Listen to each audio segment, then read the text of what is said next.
Hello friends. दूसरे दिन के इस जीके जीएस के सेशन में आप सभी का हार्दिक अभिनंदन है। एक बार फिर से आप देख रहे हैं बीपीएससी टीआरई 4.0 के लिए मस्ट इंपॉर्टेंट जीके जीएस के इस सेशन में। दोस्तों, इस सेशन में आपको हम लगभग 20 क्वेश्चंस कराएंगे, जो कि 40 नंबर वाले जीके जीएस के जो सेशंस होते हैं बीपीएससी टीआरई एग्जामिनेशंस में, उसके 20 नंबर क्वेश्चंस इतने लेवल्स के कभी आ जाते हैं कि बहुत दिमाग में आदमी की कंफ्यूजन उत्पन्न होने लगती है। ऐसे में अपनी स्थितियों को और मजबूत करते चलिए। अगर आपने पहले दिन का क्लास नहीं देखा है, सेट नंबर 1 नहीं देखा है, तो आप हमारे प्लेलिस्ट में जाइए। वहाँ पर बीपीएससी टीआरई 1, टीआरई 2, टीआरई 3, 4 के नाम से आपको प्लेलिस्ट मिल जाएगा। फिलहाल ये सभी वीडियो बीपीएससी टीआरई 4.0 के प्लेलिस्ट में होगा। तो शुरुआत करेंगे आज के इस टॉप 20 क्वेश्चंस का। पहला प्रश्न आपके सामने है कि मगध सम्राट जरासंध का उल्लेख है। सबसे पहले तो जरासंध कौन सा सम्राट था? तो वह मगध का सम्राट था। ठीक है, तो उनका उल्लेख कहाँ पर किया गया है? भागवत पुराण में, महाभारत में, बौद्ध ग्रंथ में। उपयुक्त में से एक से अधिक सही है या कोई सही नहीं है? तो इस प्रश्न का सही आंसर है कि मगध सम्राट जरासंध का उल्लेख इन तीनों में किया गया है, अर्थात उपयुक्त में एक से अधिक सही है। इस प्रश्न का option number D right answer हो जाएगा। आगे बढ़ते चलते हैं। अगर चैनल पर नए आ रहे होंगे तो चैनल को सब्सक्राइब ज़रूर कर दीजिएगा और वीडियो को लाइक कर दीजिए, अपने दोस्तों में शेयर अवश्य करते चलिएगा। मौर्यकालीन शासन व्यवस्था कितने प्रांतीय भागों में विभक्त है? मौर्यकालीन शासन व्यवस्था निम्नलिखित में से कितने प्रांतीय भागों में विभक्त है? दूसरे का सही आंसर हो जाएगा 4 यह भागों में उपस्थित है। ऑप्शन नंबर बी इस प्रश्न का सही आंसर हो जाएगा।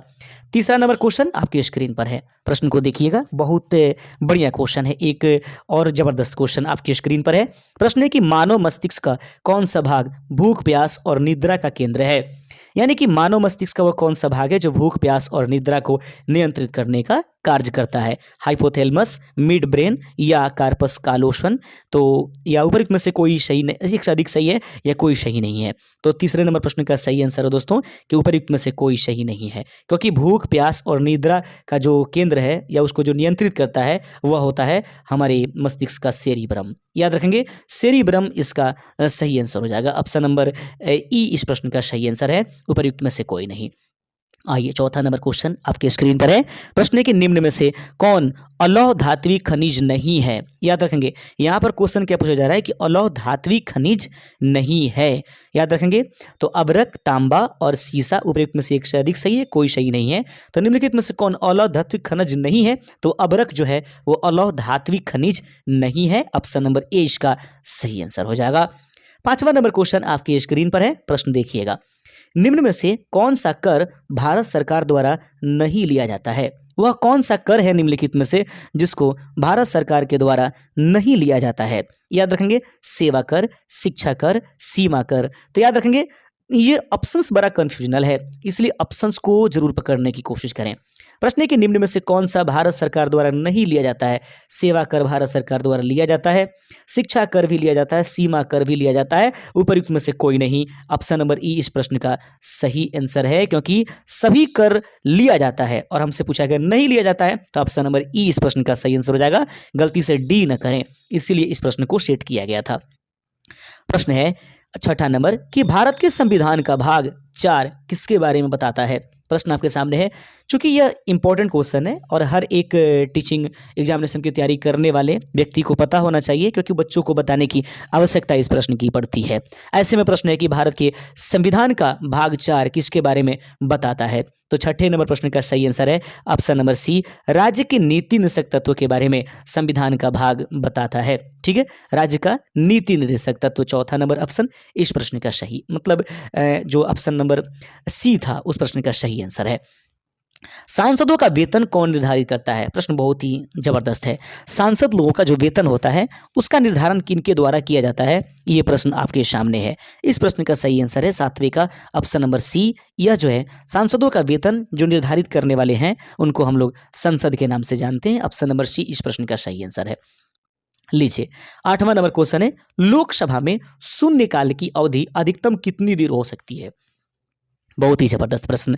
लोकसभा में शून्यकाल की अवधि अधिकतम आप कितनी देर की हो सकती है या कितनी देर तक लोकसभा की शून्यकाल चल सकती है? 8 नंबर प्रश्न का सही आंसर है ऑप्शन नंबर बी 1 घंटा। लोकसभा में शून्यकाल की अवधि अधिकतम कितनी घंटे तक चलेगी? तो ऑप्शन नंबर बी इस प्रश्न का सही आंसर है कि 1 घंटा तक यह चल सकती है। 9वां नंबर प्रश्न देख लीजिए, कांडला बंदरगाह कहाँ है? कंडाला यानी कांडला बंदरगाह कहाँ स्थित है?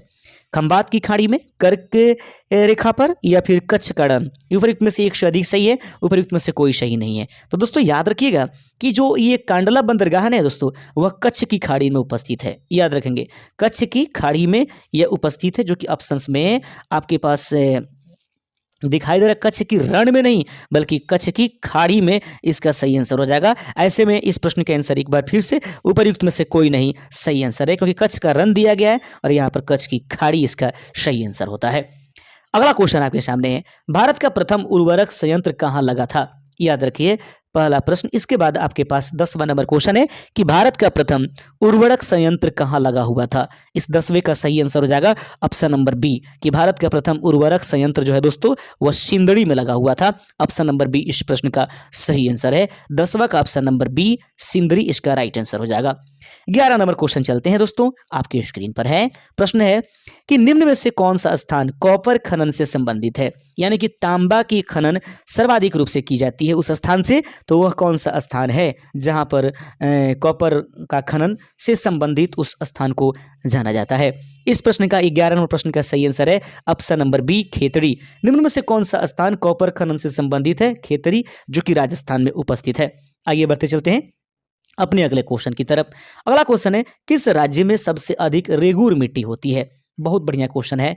वह कौन सा राज्य है जिसमें सबसे अधिक रेगूर मिट्टी पाई जाती है? 12वें नंबर प्रश्न का सही आंसर है ऑप्शन नंबर ए महाराष्ट्र। याद रखेंगे वह कौन सा राज्य है जिसमें सबसे अधिक रेगूर मिट्टी पाई जाएगी? तो 12वें का सही आंसर हो जाएगा ऑप्शन नंबर ए महाराष्ट्र में सबसे अधिक रेगूर मिट्टी पाई जाती है।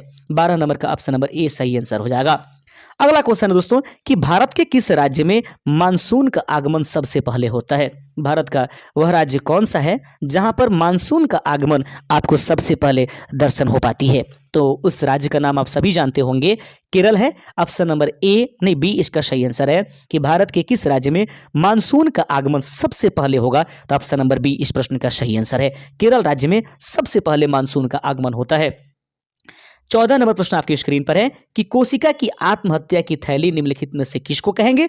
जी हां, क्रिश्चियन डी डवे के द्वारा खोज की जाने वाली यह कोशिका की आत्महत्या की थैली, जिसमें विशेष प्रकार की एंजाइम पाई जाती है और वो अपने ही कोशिका को कोशिकीय चयापचय में व्यवधान के दौरान वो उसको अपने आप को ही पाचित करने की क्षमता रखती है। ऐसी जो थैली को आत्महत्या की थैली कहेंगे। और इस प्रश्न का सही आंसर आप सभी जानते होंगे, लाइसोसोम। ऑप्शन नंबर ए इस प्रश्न का सही आंसर हो जाएगा। आइए दोस्तों अगला क्वेश्चन देख लेते हैं। 15 नंबर क्वेश्चन है। प्रश्न है कि विषाणुओं में होता है, विषाणुओं में मुख्य रूप से कौन होता है? केवल डीएनए होता है, केवल आरएनए होता है, या यहाँ पर एक बहुत ही शानदार ऑप्शन लिखा गया है, या तो आरएनए या नहीं तो डीएनए। तो विषाणुओं में निम्नलिखित में से कौन होगा? 15 का सही आंसर हो जाएगा ऑप्शन नंबर सी, यानी या तो आरएनए या नहीं तो डीएनए। देख लेंगे, ऑप्शन नंबर सी इस प्रश्न का सही आंसर है। 16 नंबर प्रश्न आपकी स्क्रीन पर है। जबरदस्त प्रश्न है, देखिएगा ध्यान से। एक तत्व में इलेक्ट्रॉन और न्यूट्रॉन की संख्या क्रमशः 18 और 20 है, तत्व का नाम क्या होगा? याद रखेंगे, यानी कि न्यूट्रॉन, यहाँ पर इलेक्ट्रॉन पूछा जा रहा है, इलेक्ट्रॉन यानी 18 है, तो याद रखिएगा प्रोटॉन भी इसके 18 होंगे और इसके परमाणु संख्या भी 18 होंगे और वह आवर्त सारणी में 18वें नंबर क्रमांक का तत्व होगा। तो ऐसे में उस तत्व का नाम हमें लगता है कि एक अक्रिय गैस है। 16 नंबर का ऑप्शन नंबर बी आर्गन है। एक तत्व में इलेक्ट्रॉन और न्यूट्रॉन की संख्या क्रमशः 18 और 20 है, उस तत्व का नाम आर्गन हो जाएगा। ऑप्शन नंबर बी इस प्रश्न का सही आंसर हो जाएगा।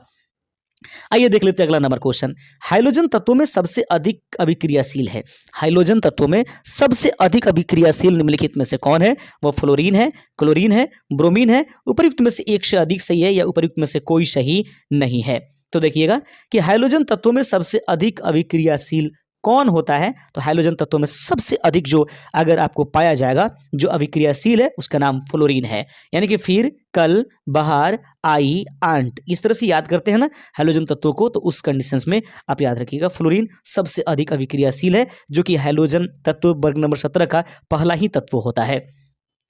18 नंबर क्वेश्चन है, शुष्क सेल में कौन ऊर्जा पाई जाती है? शुष्क सेल में कौन सी ऊर्जा आपको देखने को मिलती है? इस प्रश्न का सही आंसर रासायनिक ऊर्जा। शुष्क सेल में कौन सी ऊर्जा पाई जाती है? तो रासायनिक ऊर्जा जो है शुष्क सेल में पाई जाती है। 19 नंबर क्वेश्चन देख लीजिएगा, प्रश्न का आता है 19 नंबर, देखिएगा ध्यान से। सबसे ज्यादा श्यानता होती है, निम्नलिखित में से वह कौन है जिसमें सबसे अधिक श्यानता आपको देखने के लिए मिलती है? तो इस प्रश्न का सही आंसर है कि सबसे अधिक श्यानता जो है दिए गए ऑप्शन के अनुसार शहद में होती है। सबसे ज्यादा श्यानता किसमें होती है? शहद में। यदि आप चैनल पर नए होंगे तो चैनल को सब्सक्राइब जरूर करते चलिएगा दोस्तों। सबसे ज्यादा श्यानता किसमें होती है? शहद में। आगे प्रश्न है कि समुद्री जल को किस प्रक्रिया के द्वारा शुद्ध किया जाता है? वह कौन सी प्रक्रिया है जिसके द्वारा हम लोग समुद्र के जल को साफ करते हैं या शुद्ध करते हैं? 20 का सही आंसर है आसवन विधि के माध्यम से। समुद्री जल को किस प्रक्रिया के द्वारा शुद्ध किया जाएगा? इस प्रश्न का सही आंसर हो जाएगा आसवन विधि के द्वारा समुद्री जल को हम लोग शुद्ध करते हैं। उम्मीद करते हैं कि आज का ये सेशन भी आपके लिए बेहतर साबित हुआ होगा। मिलेंगे कल इसी समय इसी बेहतर कंटेंट के साथ। शुक्रिया, जय हिंद।